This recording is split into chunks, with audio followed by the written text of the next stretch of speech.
Tonight, so many Americans are wondering how this could have happened and what it's going to mean for candidates on the campaign trail. And we have two big events coming up here in the next week. We already talked about the Republican National Convention that happens Monday in Milwaukee.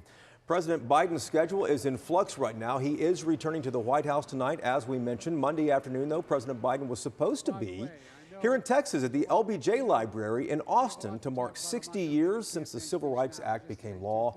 Right now, it's uncertain whether that event is going to happen, whether the White House will keep that on his schedule. WFAA's Janelle Fort is with us now. She's going to break all of this down from a security perspective. I know you were talking with some security experts tonight, so what are you hearing, Janelle? Well, yeah, I spoke with Greg Schaefer. He's ex-FBI. He now runs a security firm here in Dallas, and he really stressed how what happened today is going to have major implications on how the candidates campaign for the rest of this election cycle. He told me the violence we saw today really shows how polarized American politics are right now. And he says what that means is more pressure on the Secret Service.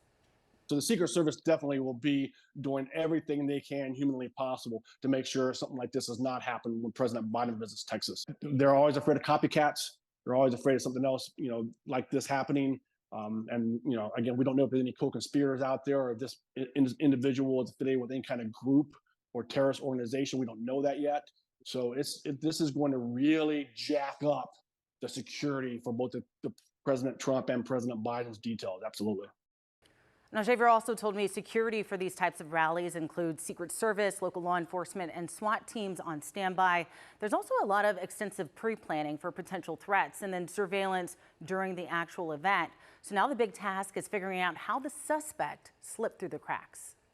What went wrong here? I mean, it's hard. You can't put a pin on that right now. It's just way too early. Bottom line is, the president is safe.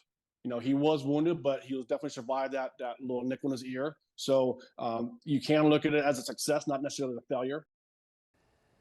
So now what's next is just this big, large-scale investigation into what happened and what went wrong. And that investigation will no doubt involve a lot of people at the very top of our government. I know that Speaker Mike Johnson has been briefed on it, saying that the FBI is going to be brought in and they will lead this investigation.